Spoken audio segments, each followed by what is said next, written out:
ప్రస్తుతం కూటమి ఎమ్మెల్యేల పనితీరు ఎలా ఉంది అంటే లంచం లేనిదే మంచం ఎక్కం అనేటట్లుంది. దీన్ని బట్టే ఈ కూటమి ప్రభుత్వం ఎలా పరిపాలన చేస్తూ ఉందో కూడా మీరందరూ అర్థం చేసుకోవచ్చు. ఆదోనికి చెందిన బీజేపీ ఎమ్మెల్యే పార్థసారథి బిల్డింగ్ కట్టేందుకు 50 లక్షలు లంచం అడిగాడని టీడీపీ నేతలు ఆరోపిస్తున్నారు. మరి సోషల్ మీడియాలో వైరల్ అవుతున్న ఈ వీడియో చూసిన తర్వాత మళ్ళీ దీనిపై మనం క్లుప్తంగా చర్చించుకుందాం.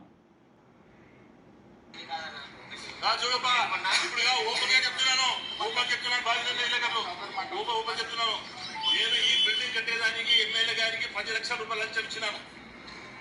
అది ప్రమాణ సాక్షిగా ఖురాన్ మోసుకొని చెప్తాను. పచ్చి బట్టలతో ఎక్కడొచ్చి పిలిచి చెప్పి 10 లక్షలు ఇస్తాను. ఆయన 50 లక్షల చేశాడు. నేను ఇవ్వనని చెప్తున్నాను. అందుకోసమే సారోళ్ళు పెడతారు. సారోళ్ళు పేరు చెప్పడం లేదు. ఎందుకు చెప్పడం లేదంటే మీకు ఉద్యోగస్తులు కాబట్టి చెప్పడం లేదు. నాకు సార్ మేము చెప్పమే, మేము ఉద్యోగస్తులు మేము పేరు చెప్పమని చెప్తాము. ఈ 40 లక్షలు ఇవ్వలేని కోసమే ఈ డివిజన్ వచ్చింది. ఊళ్ళో అన్ని బిల్డింగ్ అన్ని డివిజన్ కొడితే నా బిల్డింగ్ అని కొడతాను. ఇది వాసం.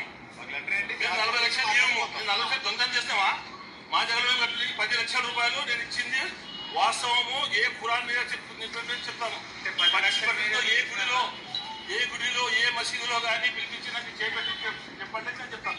10 లక్షలు మళ్ళా 40 లక్షలు డిమాండ్ చేస్తాడు ఆయన. 10 లక్షలు ఎందుకు ఇచ్చినారు అంటున్నా? Illegal construction. ఇది ఇల్లీగల్ కాదు. ఆయన ఏమన్నాడు? ఇస్తే కట్టిస్తాను లేకపోతే ఫోన్ చేస్తాను.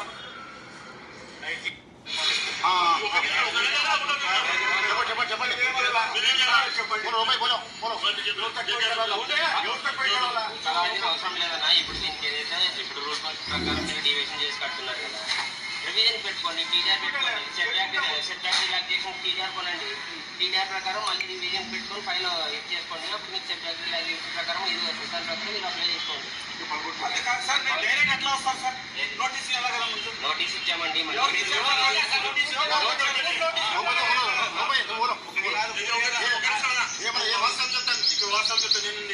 ఫస్ట్గా గునాయి చేసినప్పుడు ఎమ్మెల్యే గారికి చెప్పింది నా జాగా మీ దాంట్లో వచ్చిందండి.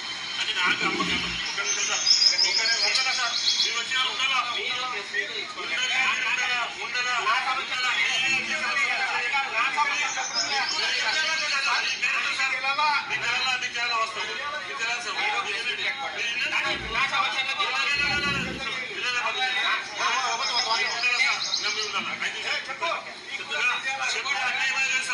ఫస్ట్ స్టార్ట్ చెప్తున్నాం. అన్నేమని అన్నా నీ ఇచ్చి ఒక జాగా ఇచ్చున్నా నేను తీసుకోమని చెప్పి వచ్చి పగలగొట్టి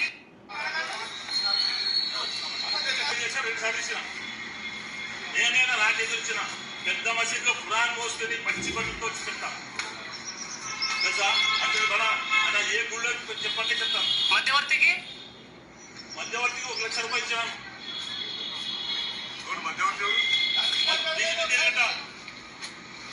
ఇప్పుడు పోయి మున్సిపాలిటీ ఆఫీసర్ 10 గంటలకు ఫోన్ చేసి గలాట్ చేసి పోయింటే ఏమన్నా తెలుసా? మీరు ఏం గలాట్ తెలుసంటమ్మా. 4 సార్లు కౌన్సిలర్, 2 సార్లు సింగిల్ విండో ప్రెసిడెంట్ డైరెక్ట్ ఇంకా ఈయన ఎమ్మెల్యే క్యాండిడేట్. ఈయన ఎమ్మెల్యే కాలేకున్న ముందు ఈయన ఎమ్మెల్యే క్యాండిడేట్. ఎమ్మెల్యే గెలవడాలనుకున్నాడు. మరి అటువంటి వాడు పైన ఇటువంటి పని ఏం చేసేది? చూసారుగా సోషల్ మీడియాలో వైరల్ అవుతున్న వీడియో. కూటమి ఎమ్మెల్యేల పనితీరు ఇది. ప్రస్తుతం పరిపాలన గాలి కొదిలేసిన చంద్రబాబు గారు ఆయన ఏం పరిపాలన చేస్తున్నాడో ఎవరికీ అర్థం కావట్లేదు. రాష్ట్రంలో శాంతి భద్రతలు లేవు, విద్యా వైద్యం లేదు, ప్రభుత్వ ఆసుపత్రుల్లో పనితీరు బాగా లేదు. రాష్ట్రంలో పరిపాలన గాలి కొదిలేసి ఈయన సంపాదన పనుల్లో పడిపోయారు. కూటమి ఎమ్మెల్యేలంతా కూడా ఈరోజు సంపాదన పనుల్లో వాళ్ళు నిమగ్నం అయిపోయారు. సొంత నేత లేదు, పరాయి నేత లేదు. బిల్డింగ్ కట్టాలంటే వసూలు చేయటమే, బిల్డింగ్ని బట్టి రేట్ అన్నమాట. అంతా కూడా కూటమి ఎమ్మెల్యేలు ఈరోజు అవినీతిలో కూరుకుపోయి లంచాల్లో వాళ్ళు నిమగ్నం అయిపోయారంటే ఈ రాష్ట్రంలో పరిపాలన ఎలా ఉందో, రాష్ట్రంలో చంద్రబాబు నాయుడు గారు ఏం పరిపాలిస్తున్నారో ప్రజలే మీరే అభిప్రాయాలను కామెంట్ల రూపంలో తెలియజేయాలి.